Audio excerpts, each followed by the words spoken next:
Bismillahirrahmanirrahim. Assalamualaikum warahmatullahi wabarakatuh. Saya Nur Tri Wahyuni dengan NIM 12070010047 dari kelas Matematika B. Pada mata kuliah struktur data ini, saya akan menjawab atau menjelaskan tugas pada pertemuan 10, yaitu tentang binary tree. Baik, kita mulai dari definisi binary tree. Di mana binary tree ini adalah struktur data yang mirip dengan linked list. Ada kemiripan dengan linked list, tapi di sini ada bedanya nih. Bila linked list dianalogikan sebagai rantai yang linier, maka binary tree dianalogikan sebagai pohon. Jadi nanti bentuk dari binary tree ini pohon, kan tree ya. Tree ini sudah menunjukkan pohon. Binary tree dikelompokkan menjadi tree yang tidak terurut atau unordered binary tree dan juga tree yang terurut.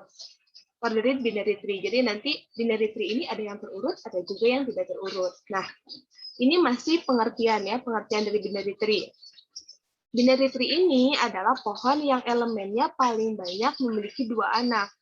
Karena setiap elemen dalam pohon biner hanya dapat memiliki 2 anak, biasanya disebut dengan anak kiri dan juga anak kanan. Jadi tidak ada yang namanya binary tree, tetapi memiliki lebih dari 2 anak. Kita lanjutkan, ini juga sama, masih definisi dari binary tree. Ini lebih lengkap lagi.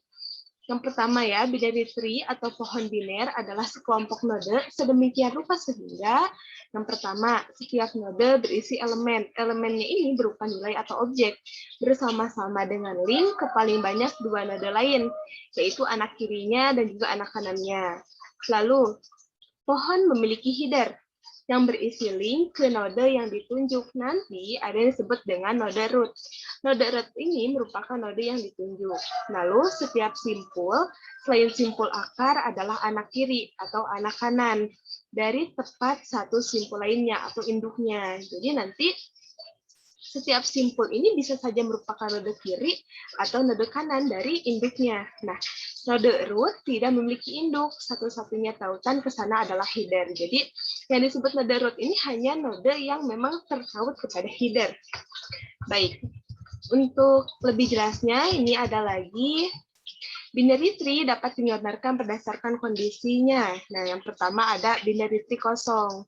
Ini binary tree-nya kosong ya, tidak ada root-nya. Lalu ada pointer ke akar root dari tree. Nah, ini binary tree sebagai root sekaligus sebagai daun atau lip. Jadi ini nih, ini yang disebut dengan root. Ini adalah yang ditujunya, yaitu root. Lalu selanjutnya gambaran dari binary tree yang terdiri dari 3 node. Pointer ke root dari tree. Nah, ini pointernya ke root. Ini ya, berarti ini root. Root dari tree. Oke. Nah, ini adalah daunnya. Berarti ini anak kiri, ini anak kanan yang terhubung dari root. Semoga bisa jelas. Nah, ini juga agar lebih jelasnya lagi, sebuah node binary tree berisi bagian-bagian berikut. Ada data, pointer ke anak kiri, dan juga pointer ke anak kanan. Nah, ini contohnya ya. Ini berarti anak kiri, ini anak kanan. Nah, ketika tadi disebutkan bahwa paling banyak memiliki 2 anak, itu anak kiri, anak kanan, lalu kenapa ini banyak? Sebenarnya 2, semuanya mempunyai 2 ya. Nah, 1 mempunyai 2 anak, anak kiri, anak kanan. 2 dan 3 ini anak dari 1, lalu 2 juga mempunyai 2 anak. Nah, ada 4, ada 5, berarti ada anak kiri, anak kanan. Tidak ada misalkan jadi 3 cabang, tidak seperti itu ya, tidak bisa. Ini juga 4 mempunyai 2 anak kiri, anak kanan. 5 juga sama.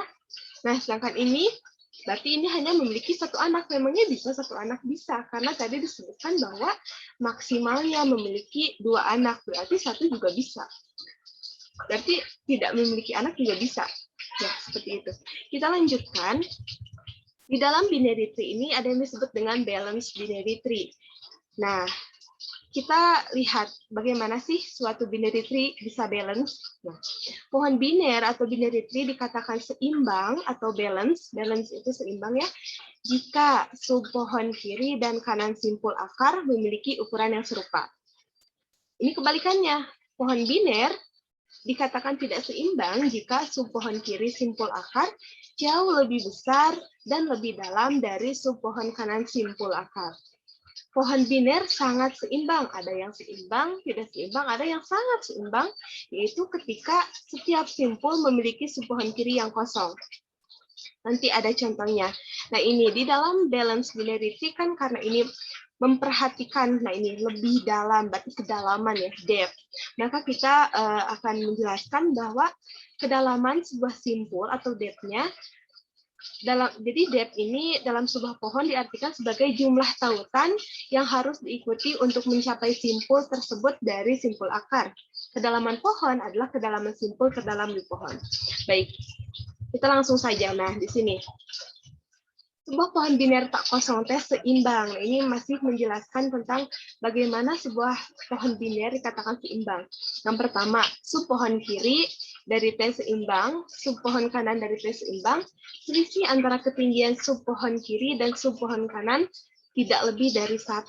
Nah, ini menjadi catatan. Berarti jika kedalamannya atau depth-nya, atau bisa disebut di sini ketinggiannya, jika ketinggiannya lebih dari 1, berarti itu bisa disebut tidak seimbang. Oke, nah kita lihat. Di sini ada keterangan. Diagram di samping ini menunjukkan 2 pohon. Oke ya, 2 pohon. Salah satunya adalah tinggi seimbang. Berarti ini yang disebut tinggi seimbang. Nah, ini kedalaman ya. Ini kedalaman. Kenapa ya disebut tinggi seimbang? Karena, nah, ini selisih antara ketinggian subpohon kiri dan subpohon kanan tidak lebih dari 1. Nah, tinggi pohon yang ini, subpohon yang ini dengan yang ini hanya 1 selisihnya. Berarti itu masih disebut seimbang. Sedangkan yang ini tidak seimbang. Karena apa? Karena ini sudah dua perbedaannya. Ya, yang ini 1, 2, 3, yang ini hanya 1, berarti selisihnya 2. Itu yang disebut dengan seimbang atau tidak seimbang. Baik, ini juga ada, ini untuk tambahannya contohnya, ini ada ilustrasi balance binary tree, di mana ini ada keterangan gambarnya, pohon biner A seimbang. Nah, ini berarti seimbang ya. Kita lihat seimbang, karena memang ini sama. Pohon biner B tidak seimbang, karena kedalaman 3, karena kedalamannya 3, tetapi memiliki simpul pada kedalaman 1 tanpa anak ya. Ini ya. Jadi ini tidak seimbang seperti yang tadi, jadi selisihnya itu lebih dari 1. Lalu pohon yang, ini berarti pohon yang C ya. Ini harusnya pohon yang C. Pohon yang C sangat tidak seimbang karena kedalamannya 5, tetapi memiliki simpul pada kedalaman 0-3 dengan kurang dari 2 anak. Ya, ini. Baik, selanjutnya.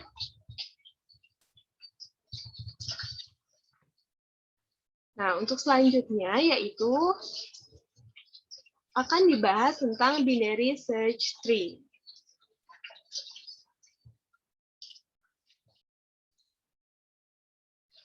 Nah, ini. Jadi, binary search tree atau pohon pencarian biner ya, berarti search itu pencarian, disingkat dengan BST, merupakan pohon biner dengan properti, di mana propertinya itu ini ya. Untuk setiap simpul di pohon biner, jika simpul itu berisi elemen-elemen, yang pertama, subpohon kiri simpul hanya berisi elemen kurang dari ln atau kosong. Yang kedua, subpohon kanan simpul hanya berisi elemen yang lebih besar daripada ln atau kosong. Jadi intinya, subpohon yang kanan itu selalu lebih besar dari subpohon yang kiri. Binary search tree, nah, atau BST merupakan tree yang terurut atau ordered binary tree. Jadi tadi kan ketika kita membahas di awal bahwa binary tree ini ada yang terurut, ada juga yang tidak terurut. Nah, BST ini atau binary search tree ini merupakan contoh binary tree yang memang terurut. Gitu.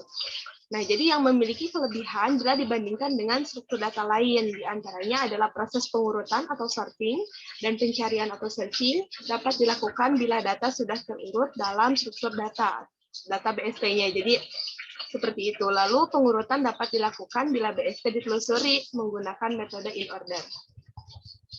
Baik, kita lanjutkan. Aturan dalam membangun BST. Nah, terdapat 2 aturan dalam membangun sebuah binary search tree.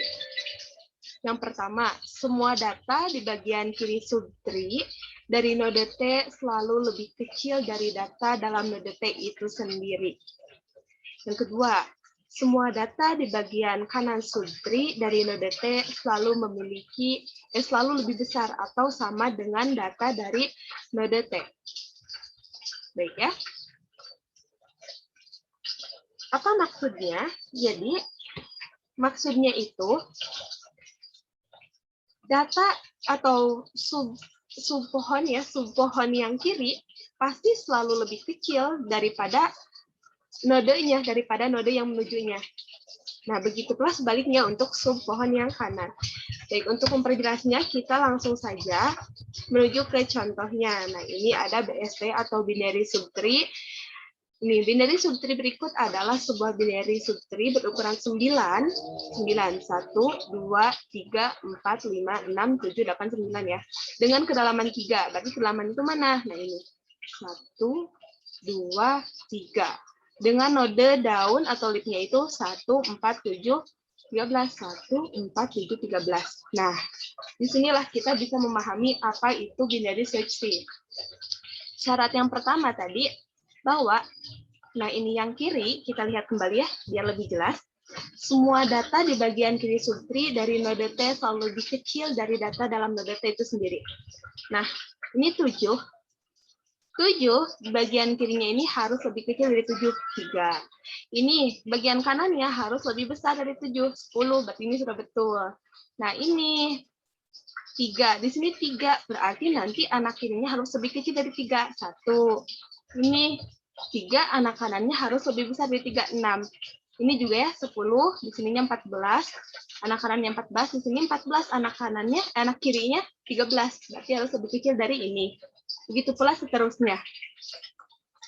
Oke, selanjutnya, ini masih sama. Nah, ini adalah contohnya, biar lebih paham lagi. Jadi gambar tersebut mengilustrasikan BST atau binary search tree, di mana node berisi kata-kata. Ini kata-kata ya, ada cat, ada pig, ada fox, ada tiger. Nah, dan seterusnya. Jadi node yang berisi rubah. Nah, contoh ya, node yang berisi rubah berarti ini ya, fox. Nah, subpohon kirinya berisi kata-kata yang kurang dari rubah, dog, dan juga subpohon kanannya. Nah, maaf, ini harusnya gini ya.